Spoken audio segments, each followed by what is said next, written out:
And away we go. It is another National Hockey Now, Pittsburgh Hockey Now live chat. Hey, thanks everyone for lining up tonight. I'm just going to share this real quick to let everyone know that for once, I'm kind of on time. Just talked with Paul Zeiss on 93.7 The Fan, and now you and I are going to talk. I want to just lay out a couple bullet points here real quick on what I saw in the game, and then I want your thoughts over in the comments or even on Twitter. You can always tweet me at the Dan Kingerski. I want to get your thoughts just real quick here. Boy, everyone ran away when I came live. What happened there? Is the sound okay? Was something in my teeth? What's going on? Did y'all think you're getting Jay Caulfield or what here? A couple thoughts on the game. I thought the Penguins still. I thought they played very well. They outshot Ottawa 19-5 in the third period. That's impressive enough. That's really killer instinct for the Penguins, who have not always shown that killer instinct. In fact, the Penguins on January 28th let Ottawa back in the game. They led 5-1, and then the final score was 6-4. And not until the very end of the game did the Penguins put it away. Tonight, they outshot Ottawa 19-5 in the final period. And, I just don't think Ottawa had the steam left in the final 10 minutes to really mount that charge. The Penguins took the puck and kept the puck, which in itself was a theme of the game, I thought. If you just think back through the game, and this is kind of bullet point number 2, the Penguins controlled zone entries. And what I mean by that is almost exclusively, the Penguins created enough speed and space coming out of their own zone through the neutral zone with a few twists, players cutting parallel to the red line, kind of creating space that way. And of course, the right wing wall was very forgiving to the Penguins with speed to break into the Ottawa zone. And from there, the Penguins didn't just shoot from the rafters, as they've done at some points this season. The Penguins held on to the puck. The Penguins made good plays. They cycled to the top of the zone. They looked for those shots. Matt Murray was really good. Murray stopped 42 of 43. Penguins get 44 shots in total, counting Brian Rust's empty netter. Murray did not give up a lot of rebounds. I think on a different night, a different team, Murray probably gets the win because he was really good. So there's that too. But the way the Penguins played with the puck was, I think, something to note, something very important to note, that they weren't just giving it up, that they took very good care of it. That's been a real bugaboo of the Penguins lately, is puck management. Tonight, they didn't make those turnovers, and they didn't make those just ghastly mistakes at the defensive blue line. So, hey, hello, Dave.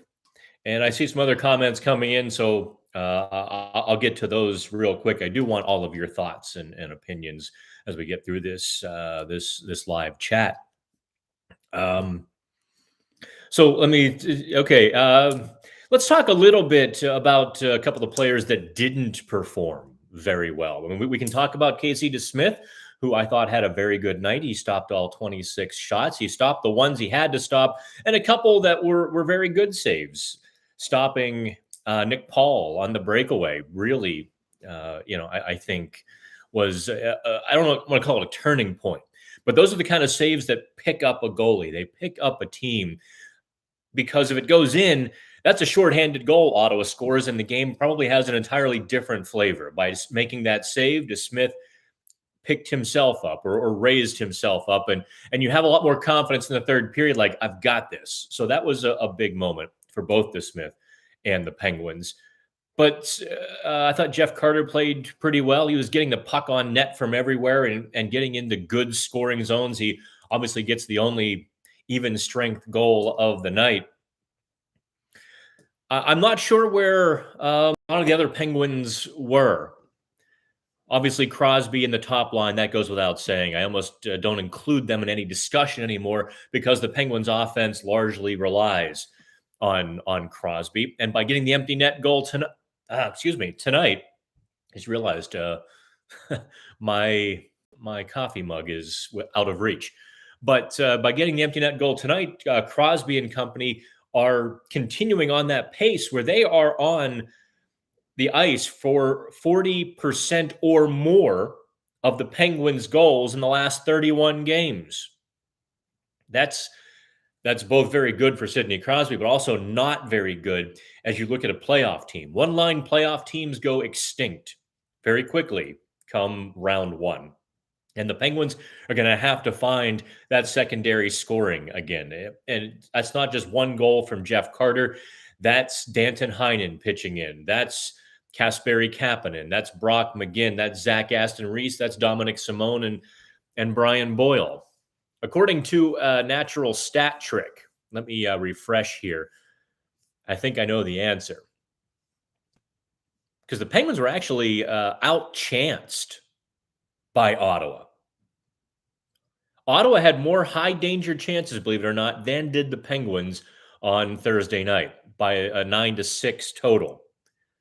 I'm not sure I entirely agree with that, but we'll kind of go with it. If we take a look at the Penguins' lines, however, on Natural Stat Trick, the Penguins' fourth line, I thought, had some offensive puck time, but they had one scoring chance, no high danger chances, and they gave up two.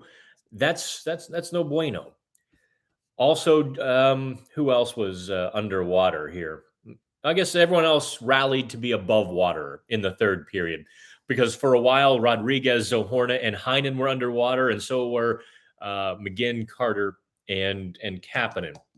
And really, those middle two lines, I think Evan Rodriguez has to get it going here pretty soon. It's going to become a thing with Rodriguez. It's going to become a real thing where everyone's going to say, oh, well, you had 30 points in your first 32 games. And, what was it, 15 and 15 that he had? That's a nice first half, but the second half is what matters in Pittsburgh. So Rodriguez is going to have to get it going, or people are going to start wondering if that was just a flash, a hot streak. Let's see here. Matt asked, can we see Sid get 500 versus Philly in Pittsburgh? That's next Tuesday. I don't think Sid's going to wait for you. I mean, opponents might force him to, but I don't think he's going to choose to wait for you. So I wouldn't hold your breath. Someone tweeted me tonight, and I had kind of had the same thought, but didn't really grab onto it. Someone tweeted me tonight, it would be the most Sid thing ever to score his 500th goal with 500 people in attendance. Sid likes his numerology, and that would have been just about perfect. Dave asks, you'll be in New York or New Jersey on Sunday. I'm thinking about crashing Newark too. I do miss very much New York City. If I have to spend a day in Newark, well, so be it. Although the Newark airport, not that you care about airports, but the Newark airport completely remodeled itself. They've got all these really cool dining options where they've got all these iPads everywhere.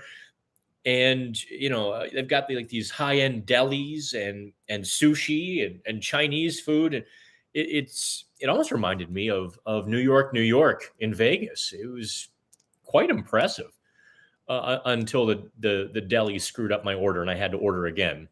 I waited half an hour for pastrami. I mean, come on. For pastrami. Just throw it on the bread, slap some mustard on there. Let's get on with this show. Do me a favor. If you're just catching this, make sure you subscribe to the National Hockey Now YouTube channel. I think that's over here. And like it as well. I'm always appreciate when you like the channel because once we get over 1,000, YouTube starts paying us for these. And I definitely could use a few more bucks. I mean, well, who couldn't really? Although I shouldn't say that because then you think National Hockey Now is not doing so well. And you know what? I'll tell you a real quick story. An NHL executive grabbed me at the Beanpot tournament, which is the big Boston college hockey shindig on Monday night. He's like, you guys are doing something special with that. When you coming to my city? I won't tell you what city, but it was pretty cool that some folks in high places are recognizing what we're doing and things are growing so fast that I almost can't keep up with it sometimes. Fun fact, the Bruins have allowed 10 unanswered goals. Fun depending on who you are, I guess, right? Do y'all want to talk about Brad Marchand? Because Zeiss was asking me a bit about it, and I'm kind of over it. I'm really kind of. I didn't think the Marchand thing was that serious. I thought it was a lot to do about a small infraction. Penguins fans were just outraged, but I thought it was a one gamer. He gets 6 because it's Brad Marchand.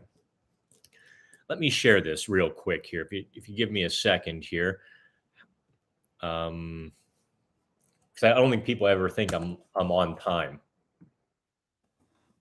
We're live. Okay, there we go. All right. You were saying. Let's see here. Ben asks, what did I think of Kapanen tonight? I thought Kapanen followed a similar script as recent play. What I mean by that specifically, he was pretty good in the first period. He was noticeable. He was zipping around. But let's be honest, after about, a couple minutes gone by in the second period, did anybody notice him? Did Kapanen make a play of impact or a play of notice? Did he, get the puck to the net and go retrieve it? Did he create any chaos near the net? And I think that's what's really missing from Kapanen is that play between the dots. My friend, get there. I mean, Kapanen has all the skill in the world. He's unfortunately letting the game dictate to him rather than him dictating to the game. Opponents aren't going to make it easy, and he's just shying away in the wrong moments. It's not a lack of or want to. I think it's a matter of headspace sometimes. He did the same exact thing in Toronto, did Kapanen. We've talked about this before, I think, right? Under Babcock, he scores 20 goals, and everyone thinks the sky is the limit. Then he follows that up with a 13-goal campaign, and he's playing on third and fourth lines, and he's in danger of being a healthy scratch. This really is kind of the same arc. And he just played game 48 now. What does he have? 9 goals? Does he have 10? He's got to pick it up. I, like you, have wondered if his big fan in the front office, Jim Rutherford, might pick up the phone and call Ron Hextall. A couple of younger veterans needing a change of scenery. Vancouver has them, and I don't know what Ron Hextall thinks of Kasperi Kapanen. I don't know what Brian Burke thinks either. But I do know that one of those change of scenery deals with the Vancouver Canucks would certainly be on paper plausible, and that's all I'm going to say about that. Okay. Marchand compared to Tom Wilson on the Bread Man looked pedestrian. That was kind of my thought too. You have Tom Wilson just pounding somebody's head into the ice, and what did he get? A game? A fine? Marchand did sucker punch Jari. No question about it. 6 games. That was pretty steep. Although I will tell you, I'm guessing that Brad Marchand did not put up much of a fight in his Department of Player Safety hearing. Just from what I know around Boston and on the inside, some inside info from the Boston area was that Marchand knew he screwed up. He pretty much knew he screwed up right away. And so I think he was going to take his punishment. I'm guessing he didn't expect it to be so severe, but it is what it is, right? And when you know the DOPS hates you, sometimes I guess you go into the meeting knowing your head is in the guillotine. You can fight, or you can just let your head roll into the basket and live, to fight another day or 6 days from now. LT, with Malkin presumably back on Sunday, any chances of Horna staying in over Simone? Yeah, that's a tough call, LT. I liked Zahorna tonight. I really did. I liked Zahorna. I think he is better in the NHL than he is in the AHL. I'll be writing about that when I can I asked Zohorna about that before the All-Star break, and I still haven't really pieced together his answer. He started talking quickly. He got all excited. I'm pretty sure he said yes, that he feels more comfortable in the NHL game than he does in the AHL game. But I'm still kind of piecing together exactly what he said in kind of a little bit of his accent. The problem with keeping Zohorna in the lineup, LT, and taking Simone out is Simone's playing the right wing and Zohorna is a left wing. So if you drop Evan Rodriguez to the fourth line and remove Brian Boyle, let me kind of piece this together here. Let me try to figure this out for you, because I, like you, would like to see Zohorna stick in the lineup. So let's see here. 59, 87, 17. We can start there, right? Okay. Let's put 71 and 77 down the middle. We'll keep it there. Maybe Brock McGinn moves off of the left wing of the top line and goes back to the right side. What do you think of that? And that would allow Simone to come out of the lineup and create a left wing spot. That's what I think we're going to do here. I'm not saying Mike Sullivan's going to do it. I'm trying to make it work for you, LT. So let's put Kapanen back with Malkin, and we'll put Zohorna on the third line left wing. We're going to put Evan Rodriguez with Malkin and Kapanen. So here's where we are in the top 9. And then I think we put Boyle and Czar. Who am I forgetting? Just doing this on the fly. I feel like I'm forgetting someone. I've got Boyle, Rodriguez. What do you think? Who am I forgetting, kids? Let me know who I'm forgetting. Heinen. Thank you, Dave. Oh, okay. So let's do that. So I'm always forgetting like one person. So there. We'll take Simone out and we'll add Danton Heinen. I think Heinen has to play a bit better than he played tonight. He was really quiet. I mean, he's a quiet player. Don't get me wrong. He is really quiet. He scored 2 goals against Boston. You'll excuse me for that, please. I'm not quite stern. I'm not going to start just, going crazy. Let's see here. Let me take a look at Heinen's stats tonight. 1 shot. No misses. Just 1. That's not good enough. That really isn't. You want to see a player like Danton Heinen just be firing the puck. But LT, I hope I answered your question. I think we got it. I think that's a pretty good lineup there. Here, one more time.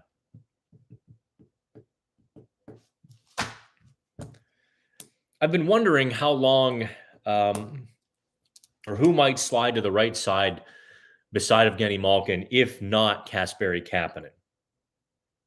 Is that Evan Rodriguez?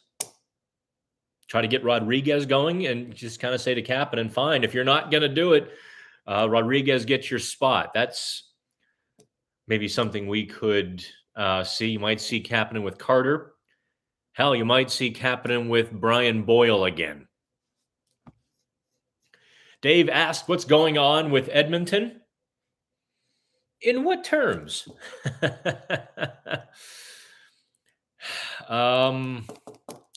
Edmonton is realizing that they had a defensive coach. This is the same thing that happened with Dave Tippett in Arizona.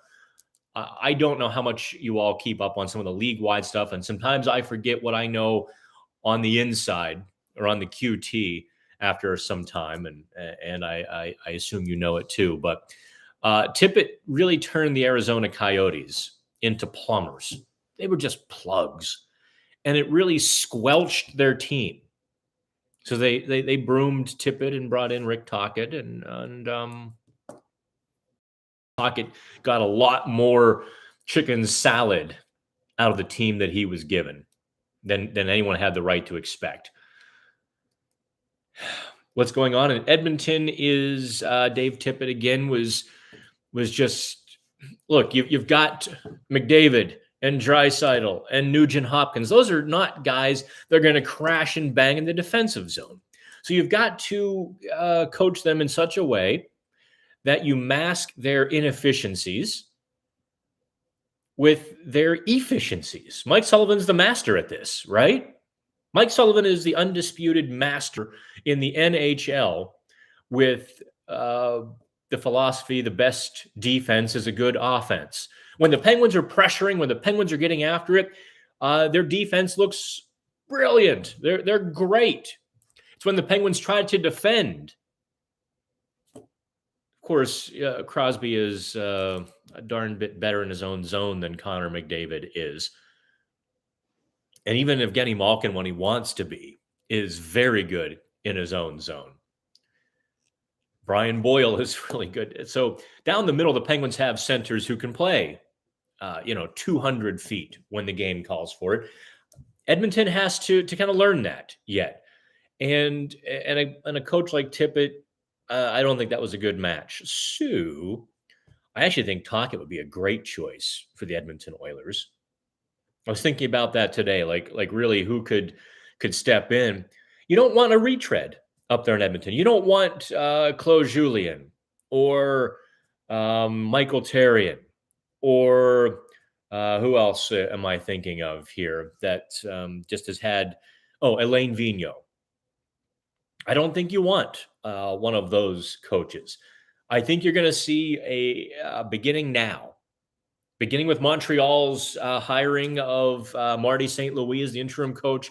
Edmonton's going to get a shot at it too.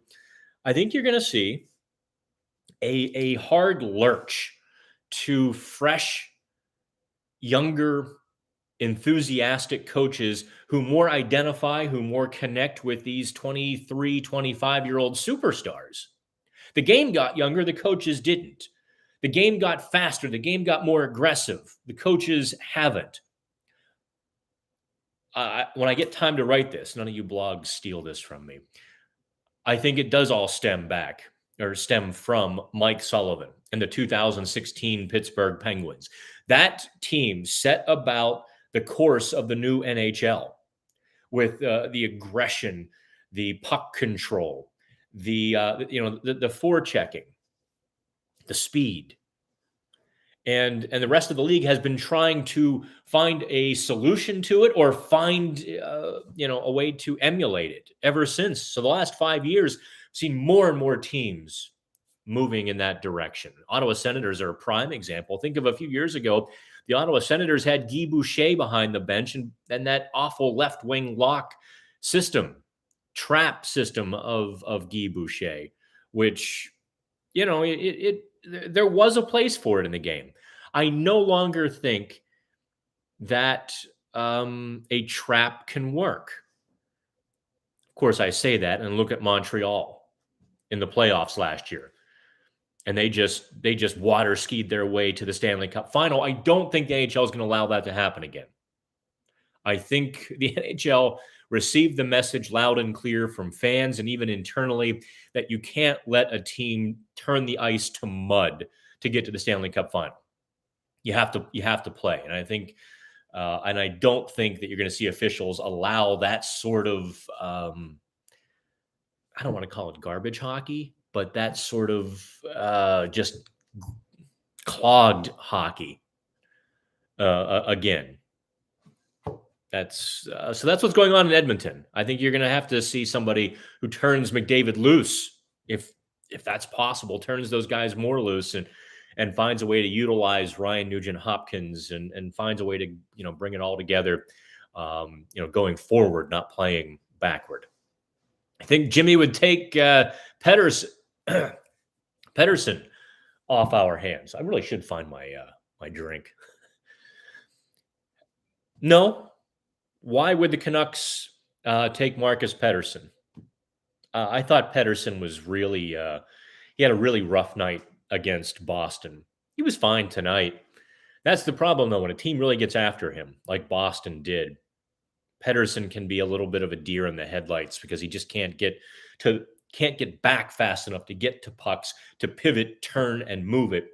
quickly enough. And so when the other team gets a good forecheck going, like Boston did, I mean, it's how Boston got 45 shots. They created a lot of turnovers and got to those 50-50 pucks before the Penguins defenseman could. Pettersson especially. Let's see here. Can DeSmith save his job as a backup with a few good starts before the trade deadline? The answer is yes. Yes, he can, because think of it this way. To get a backup goalie, besides DeSmith or Deming, the Penguins have to spend assets. Let's call it, I mean, the going rate for a backup goalie used to be a second-round pick. That used to be kind of the price for a 1A kind of guy, a playoff backup, let's call it. The prices are all over the board in the last couple of years because of the salary cap, because the teams who are chasing the Stanley Cup that might want that 1A goalie just don't have it to give. And so I think you're seeing prospects and you're seeing players dealt for that 1A goalie. I still think the Penguins and Hextall don't want to give up that asset to claim a backup goalie. So if DeSmith can handle it, I think the Penguins would be delighted. You also have Luis Deming. If DeSmith were to falter, right? You also have Deming. So if DeSmith can keep this little run going, he's certainly going to get an opportunity. The Penguins, I haven't counted. What is it? The Penguins have, I think I've heard 30, I guess they've got 34 games remaining. And they'll play those 34 games in like 70 days or something. It's crazy. Don't that number is wrong. 34 games is right, but the number of days is wrong. But it's maybe 75 days. But it's really compact and tight. So DeSmith will certainly get his opportunities. I've seen Deming before the All-Star break riding the scooter around PPG. His foot was still off the ground as of a week ago. We'll see if or when he can come back to challenge DeSmith for that backup job. But if Ron Hextall is going to spend assets, he's probably going to need those picks, that prospect or that player, to maybe move salary. I'll let you run with that idea on the NHL trade market, right? I'll let you figure that out, what I mean there. I don't see him packaging a salary with a second-round pick to move it. I don't see Hextall doing that, but it is entirely possible too. I can't say if I had the opportunity to move $4 or $5 million and it cost me a second-round pick to do so, which freed me up to start looking at names like Mike Hoffman, I probably would. But I don't think anyone really knows what Hextall is going to do.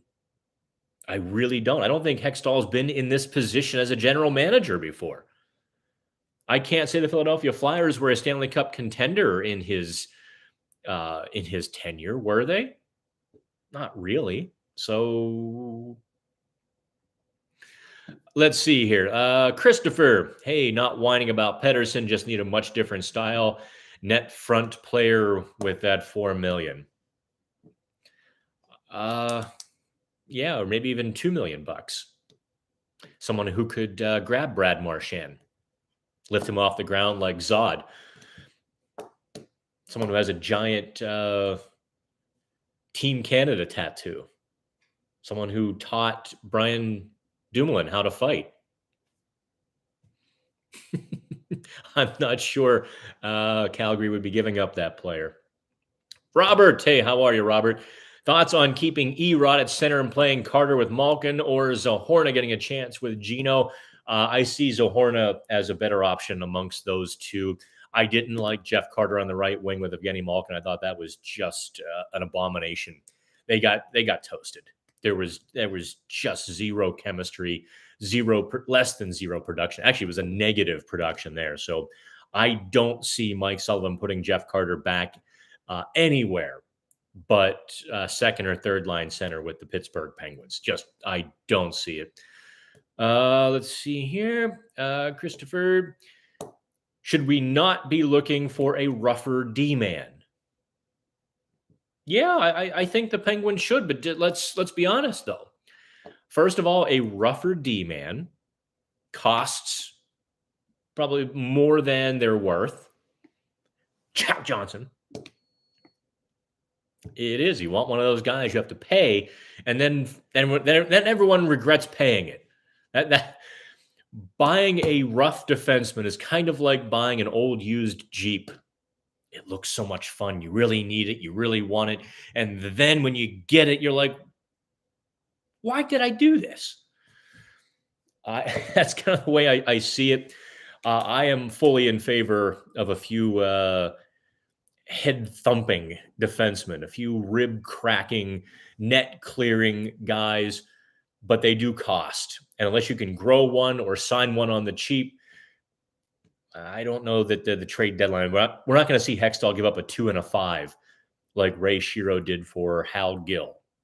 I'm not even sure who would be available, quite frankly. I'm not sure. I have been scouring the NHL for names. I'm doing so now, and really none have popped into my head. I was curious about Austin Watson with Ottawa, as a fourth line winger, but the Penguins are so stacked, so deep with third and fourth line wingers. I don't see that being a possibility. I'm not sure. I really cannot think of anybody who would be available, who would fit the bill, unless somebody wants some more offensive defensemen. Unless somebody kind of says, oh, this is a good trade for us, one of those old-fashioned hockey trades.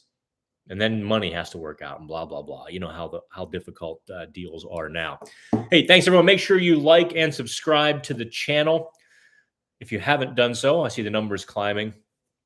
Any Vegas rumors with Eichel inching ever closer? Matt, get this.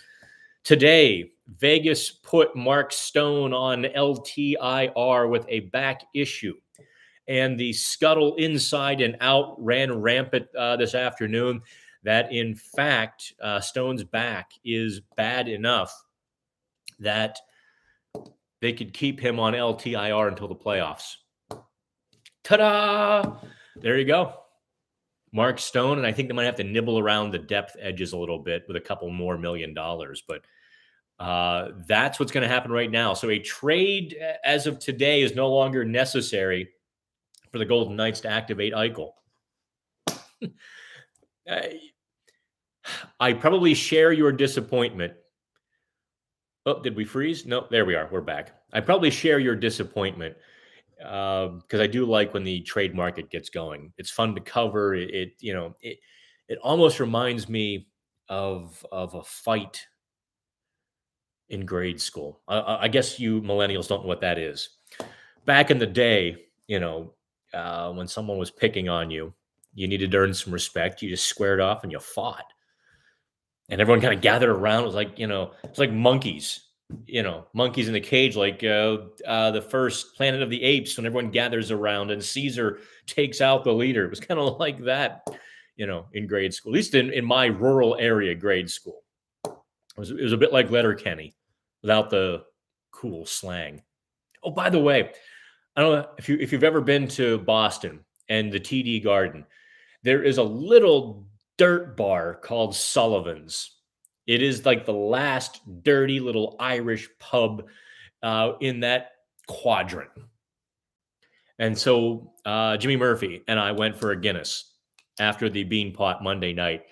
And I kid you not, this pretty beefy guy comes up behind, to order a beer. And I look back and he's got like the full black beard. And I was like, oh my God, do you watch Letterkenny? And his friends like just burst out laughing because he looked exactly like Squirrely Dan. And I wasn't sure if I was about to get punched or get the back slap, pretty funny. I think his friends loving it saved my jaw. I wasn't being mean. He looked exactly like Squirrely Dan. So he ordered his beer, and I couldn't help. And I turned to him and said, and that's what I appreciate about you, Squirrely Dan. And at this point, there. I hated the last season. I thought the season 10 of Letterkenny was going through the motions, kind of. I don't know. Even McMurray, who's a didn't make me laugh. Even that bar scene where they were reenacting Myrtle Beach with the what did they call it, the cartel crumbs. Even that scene didn't make me laugh. So I'm gonna have to rewatch it or something. Anywho, not that he's available, Dave says, but the kid in St. Louis, 77, looks like he's going to be a beast. Who's 77, Dave? Off the top of my head, the number doesn't connect with me. So, kids, I want your input on this. Always appreciate you. Always have a good time with you. I do want to get to writing here by the bottom. By the top of the hour. The bottom is 30, top is 00. So, Kukloa. Can't say I've seen enough of him. The Western Conference teams, especially the Central Division, is difficult for me to watch. I mean, honestly, I think you all know how much I write. In January, I kid you not, I wrote over 120 stories for Pittsburgh hockey now. That doesn't count the Montreal stories, a couple Boston stories, a few Vegas stories, a few Montreal. Who else did I write for? San Jose. I wrote a couple for San Jose and one for Vancouver. And let's just say Dan's keyboard on this less than a year old MacBook is already the letters a couple of the letters starting to wear off already. I just write that much, so I don't get a chance to watch a lot of Penguins hockey or outside Penguins hockey. I wish I did. When I used to do radio, and this is kind of what I miss, and this is where my job takes away a little bit of the fun of the game. When I was doing radio, for Sportsnet and NHL Home Ice and such, and I would watch 4 or 5 games a week. I would watch who I wanted to watch. I would watch the hot team. I watched the great stories, and I would just curl up and have a blast. Or if I wanted to go to a game, I would just make a call and pop. There I was in whatever city I wanted to be in, and I got to check it out live. With this gig, running 15 other sites and overseeing 18 or 20 other writers and covering Pittsburgh on a day-to-day basis, I don't get a chance to watch a lot of hockey outside the Penguins, and I do, I do miss that. I probably watched, I think one year I counted 800 games, and I loved it. Oh, Mikkola, that's who you're. Yeah, Mikkola played pretty well against the Penguins.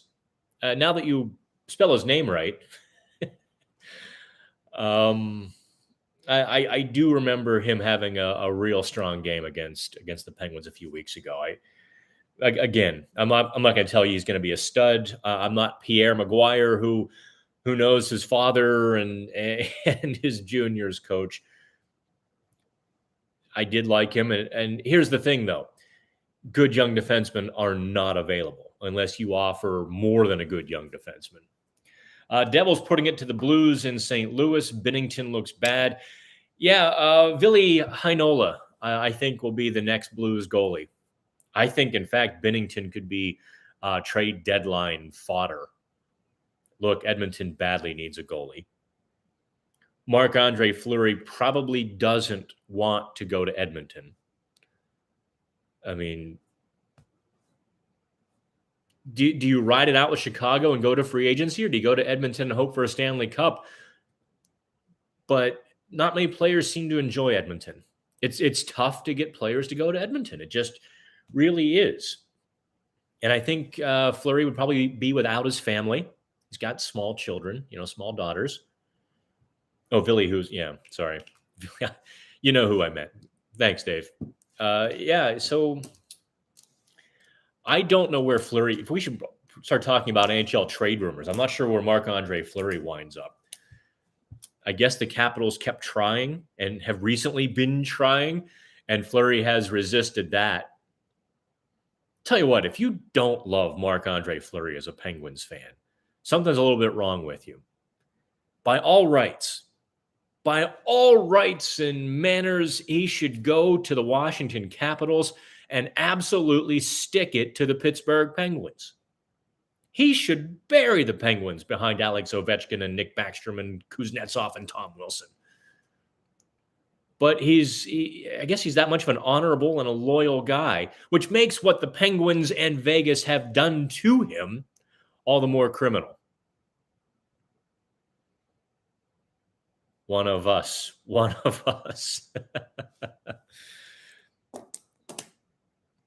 I'm not sure who Edmonton gets as a goalie, though. Binnington would be, I think, a great pickup. I was really surprised. I thought he was really good in training camp. If I were a GM, I would have picked up the phone and called Ron Hextall about Louis Domingue.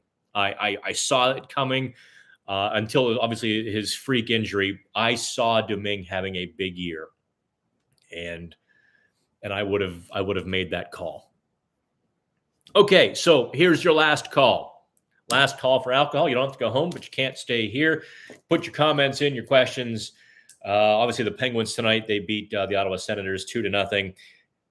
Jeff Carter, very good. Sidney Crosby, very tough. Brian Rust, and Jake Gensel playing their typical game. I thought the middle six of the Penguins was not very good. With McGinn has shown some pop, but he hasn't put the puck in the net. Kapanen isn't helping matters either, so it's kind of like a one-off. When McGinn goes to the net, there's no one following. There's no one else. There's no one else there. And Rodriguez and Zohorna had some moments, but again, I don't think they did enough between the dots to really, really get there. There's a hilarious thread on another site asking for trade proposals. All of our bad players. Yeah, listen, that's why I cringe when I have to write those things, because everyone's like, no, he's not worth that much. And then let's just put it this way.